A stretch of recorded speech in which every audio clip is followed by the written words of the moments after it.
The test is in 4 parts: Part 1, Part 2, Part 3, and Part 4. Now look at Part 1. Part 1. Listening. Ielts practice. Questions 1 to 5. You will hear a telephone conversation about voluntary work. You should answer the questions as you listen because you will not hear the recording a second time. First, you have some time to look at questions 1 to 5.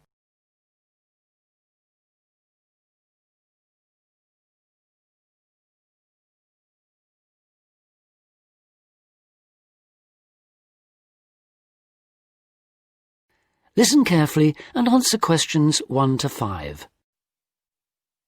Hello, Volunteers Worldwide. How can I help you? Hello.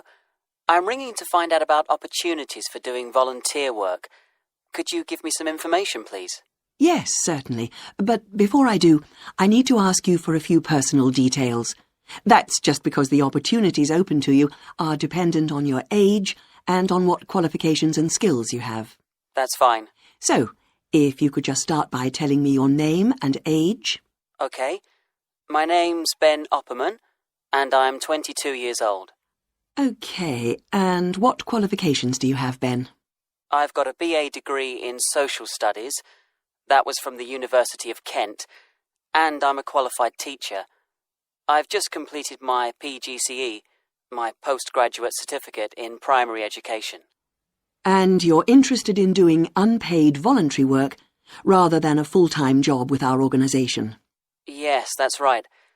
I'd like to do voluntary work before I start looking for a more permanent job. How long were you hoping to work for us for? I was thinking of 2 years at most. Okay.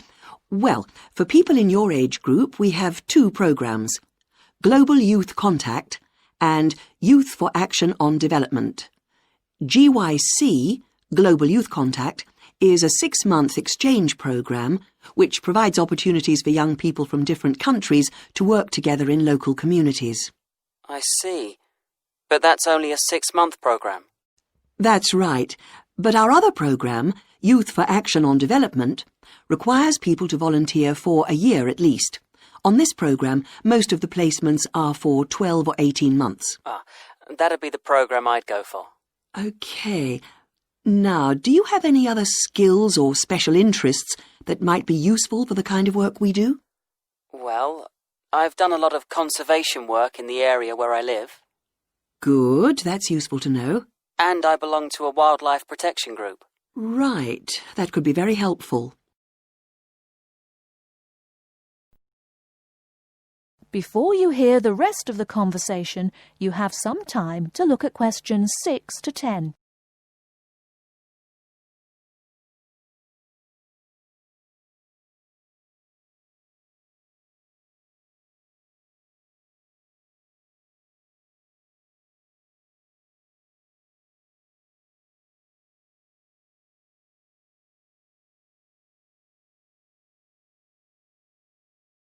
Now listen and answer questions 6 to 10.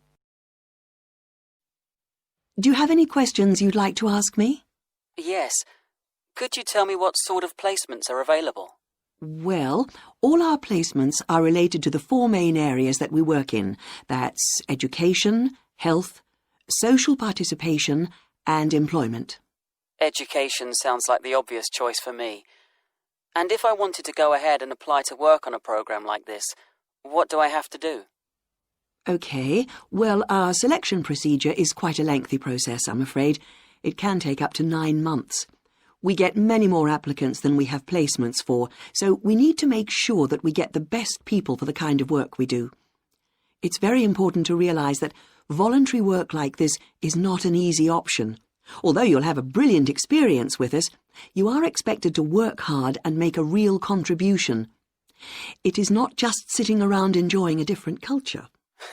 Of course, I understand that. OK, so if you're interested, I can send you an application pack. You complete the forms and send them back to us. If you are shortlisted, we invite you to come for an interview. That's normally in January.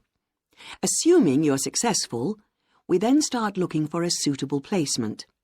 While we're doing this, we ask you to raise some funds of your own, so that you end up contributing about 2/3 of the cost of your training and travel. OK, fair enough. I suppose people get sponsorship, do they? Yes, lots of volunteers do that. Then in June, we ask you to come to our headquarters for a week's training. This starts with general training, which is applicable to all volunteers. It includes topics like how to fit into new cultures, looking after yourself mentally and physically, and how to go about relating to the kinds of people you'll be working with. And then you'll have sessions related specifically to your placement. We'll tell you about the country and the area you'll be going to, about the problems and difficulties to expect, and about the kind of responsibilities you'll have once you're there. And when does the work start? It depends, but generally speaking, placements start in September and run for up to 18 months. Sounds brilliant.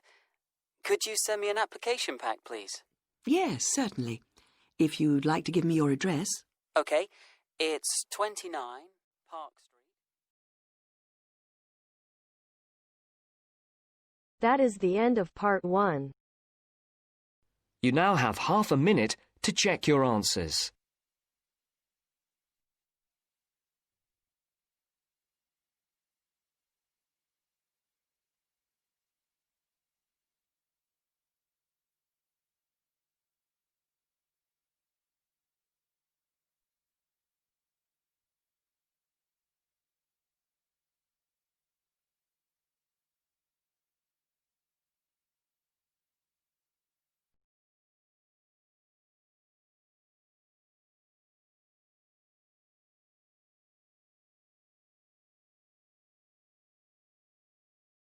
Now turns to part 2.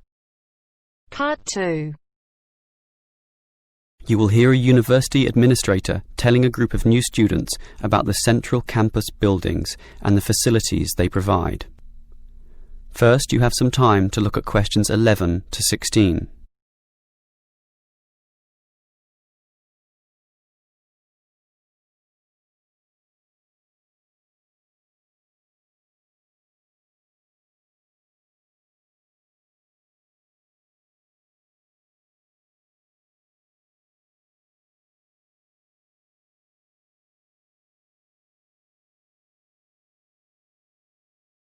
Now listen carefully and answer questions 11 to 16. Welcome everyone to the Brandon Complex, the geographical and, we could say, spiritual heart of this university. This is basically where everyone eats too, as you can see by looking around. There are many different cuisines here, Chinese, Indian and Middle Eastern, plus the usual fare of a local type, all in that corner over there. We have many shops here too, but the biggest is Wilson's, right there, providing clothing and hardware. That's next to all the restaurants. Now, on the opposite side of Wilson's we have 3 shops. The one in the corner there, closest to the restaurants, is for DVDs. Yes, the DVDs are cheap and affordable, and you can also rent DVD players as well. Moving on. In the corner directly opposite Wilson's is the Student Union office. Incidentally, you are all encouraged to join the Student Union, as a Student Union card gives you many benefits, including discounts on basically everything you can buy here at the Brandon Complex. Outside this complex, on the other side of the road, you can just see it from here in fact, is a building that we call by the rather unusual name, the H Building. Next to this, on the other side of some trees along the main road, is the Engineering Institute, but that doesn't have anything to do with the Brandon Complex. One last thing is that just outside this door, near us here, you can see a grassy oval patch. Well, that's the playing field for what we simply call the fitness room, which is alongside. So you can put on some calories here at the restaurants and then burn them off at the fitness room afterwards. Oh, I forgot to mention this shop right here, in the middle, beside the Student Union. It's the bookshop. And as you can see, it's always busy, always popular. You can buy newspapers, magazines and stationery there, plus a few clothing items as well, just as you can at Wilson's. Why don't you go and take a look right now? Before you hear the rest of the talk, you have some time to look at questions 17 to 20.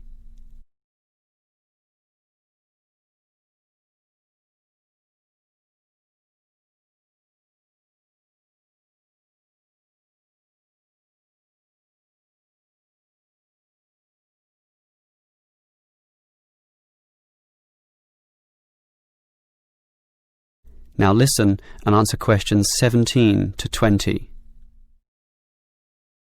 Now, I'd like to tell you a bit more about one of the buildings here, namely the H building. Despite its bland name, you might be interested in what goes on there. It is our main recreational centre, with halls, offices and space available for a variety of activities, mostly for those who want to get fit. For example, if you're interested in yoga, you're in luck, since 4 days a week there are free yoga classes. They have several levels, so if you're a beginner, you'd have to start with that. You can check the schedules on the wall there. Yoga used to be at night, but now it's in the mornings, but not on Wednesdays. Along those same lines, there's aerobic dancing in the afternoon. This shares the same room as the badminton games, which are on Mondays, Wednesdays and Fridays. The aerobics are on the alternate days, Tuesdays and Thursdays, and it's not restricted at all. Everyone is welcome to join, although the instructor may divide you up, of course, according to ability. And, just to show how diverse the H building is, there's even some spiritual solace available there, inside the multi-denominational prayer centre, with individual booths and a variety of holy scriptures and texts available to read from all the major religions of the world. That's open all day over the weekend, but not at night time, when the rooms are for private booking. Finally, for those of you of a cerebral nature, the University Chess Club operates at night. That's open from 8 p.m. every... is it Wednesday or Monday? No, sorry, Friday. And I think it closes at about 11:30 p.m. So, there's something for everyone in the H building. That is the end of part 2. You now have half a minute to check your answers.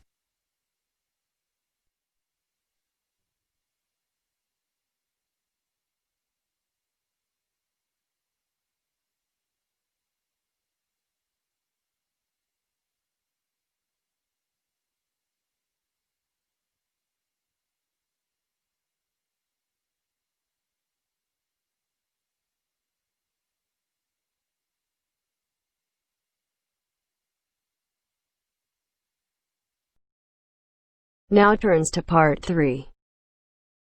Part 3. You will hear part of a radio programme in which the manager of the Apollo Leisure Centre is interviewed about the centre.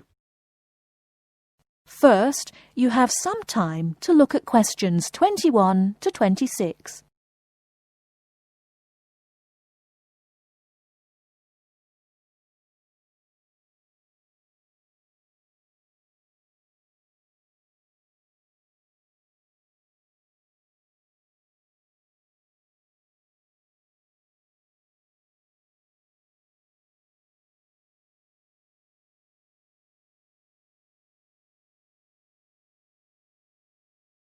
Now listen carefully and answer questions 21 to 26.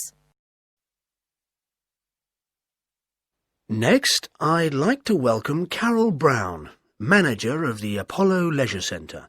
Carol, welcome. Thank you.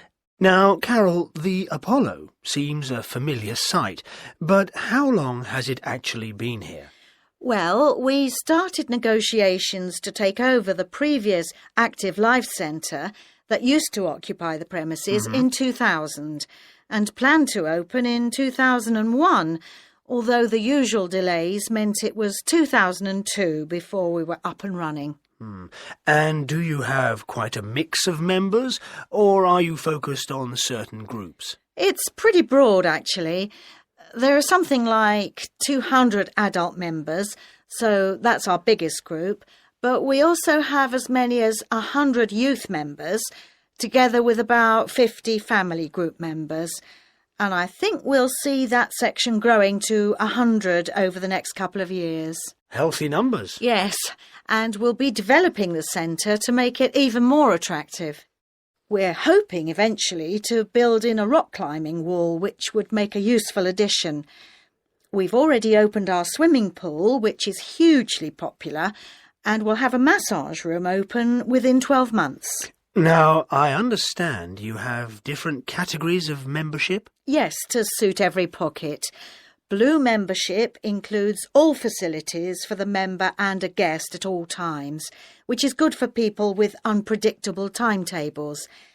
If you can make it during daytime hours, red membership gives you excellent returns for your fee. As for only half price, you can use all the facilities during the day, and they're actually less crowded then. Green membership is designed for people who are only able to come infrequently, and so, of course, costs less. And there are chances to socialise? Oh, certainly. Our cafe is very popular and is a nice place to wind down and chat after working out or whatever. In fact, while it used to shut at 8, we've extended that to 9 now, with last orders taken at 8:30. It serves a whole range of food and drink. So if someone wants to join, what do they do? Come and see us. We'll give you all the details. The induction process takes about an hour and a quarter, which includes 3/4 of an hour on average with a personal trainer, and something like half an hour being shown round the different facilities. So we'd be well looked after? Definitely.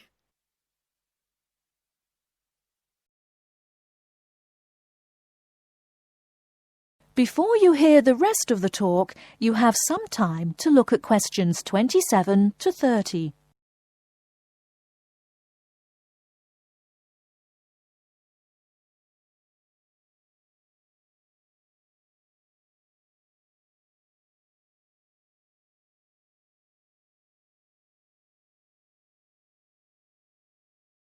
Now listen and answer questions 27 to 30.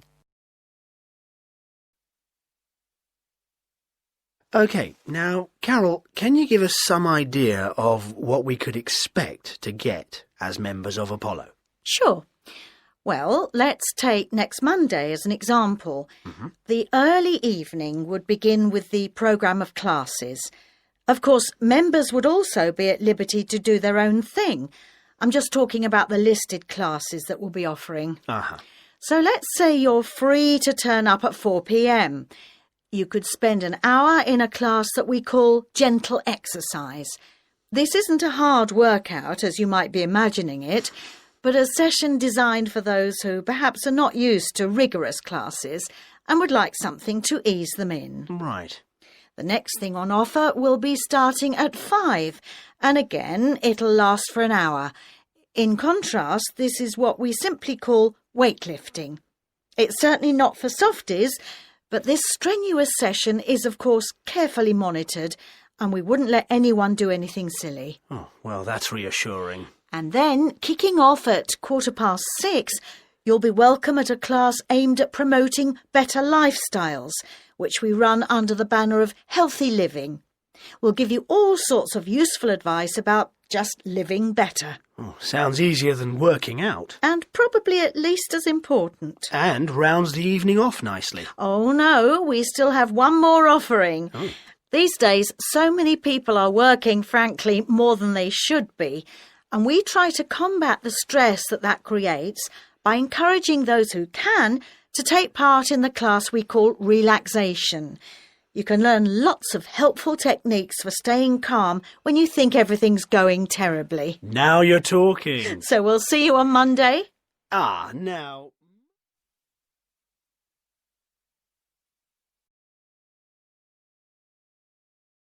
That is the end of part 3. You now have half a minute to check your answers.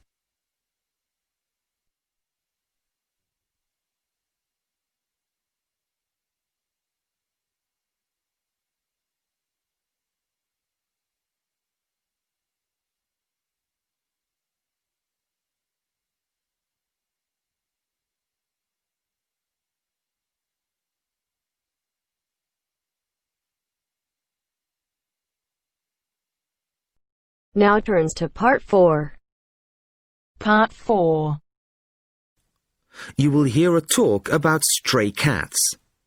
First, you have some time to look at questions 31 to 40.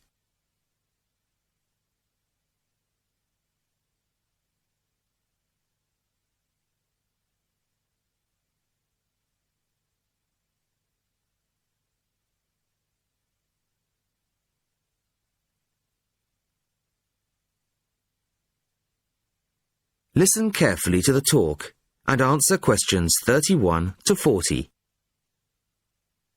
Good evening. I'd like to introduce Laura Dunkswell of the Feral Cat Association. Laura has just returned from spending 3 months in Italy, where she has been working with local organisations to improve conditions for some of the estimated 1.5 million ownerless cats currently thought to be at large there. Thank you very much.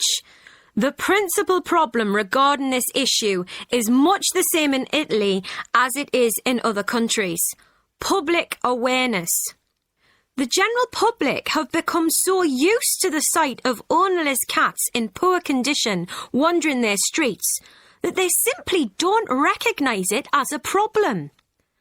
While some will put out scraps of food, the majority see feral cats in much the same light as, say, seagulls, a form of local wildlife which is of no particular concern to or responsibility of the human population.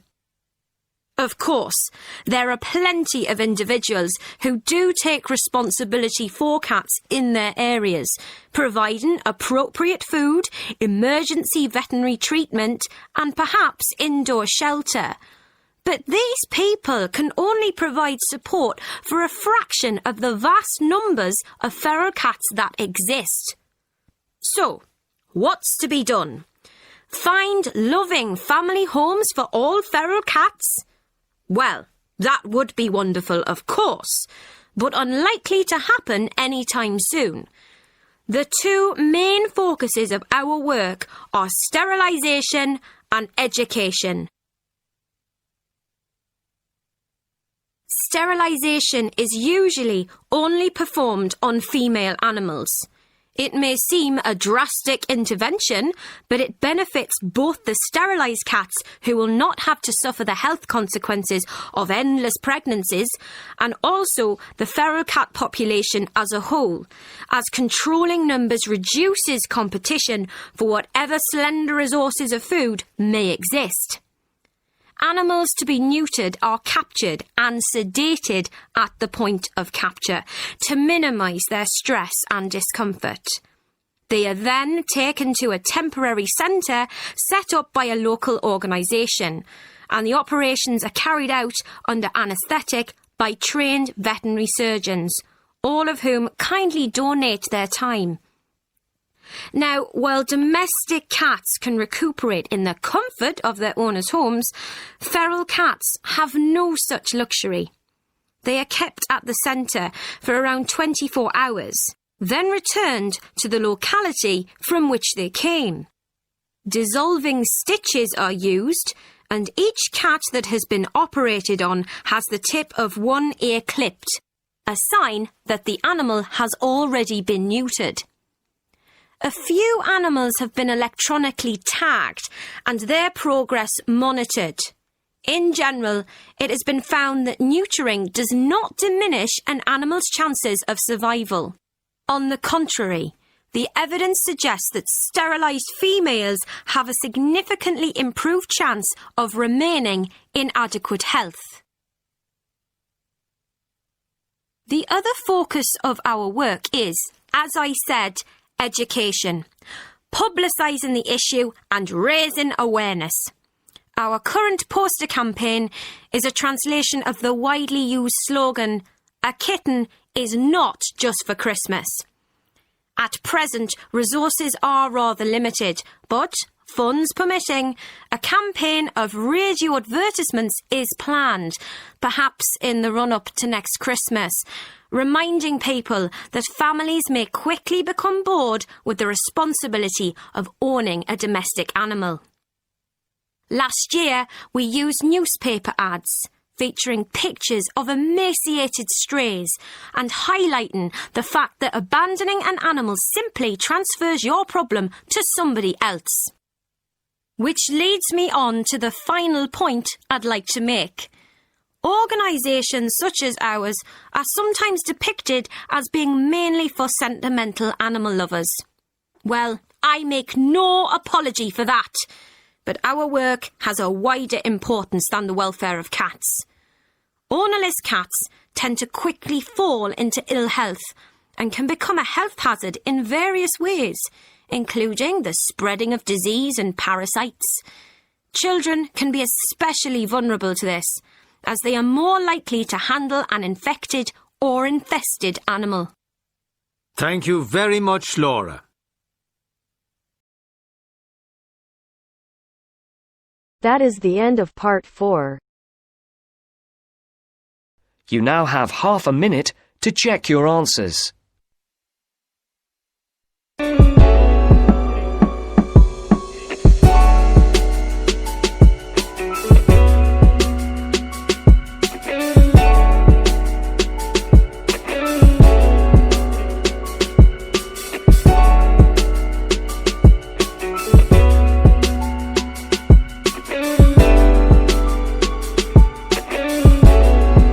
That is the end of the test.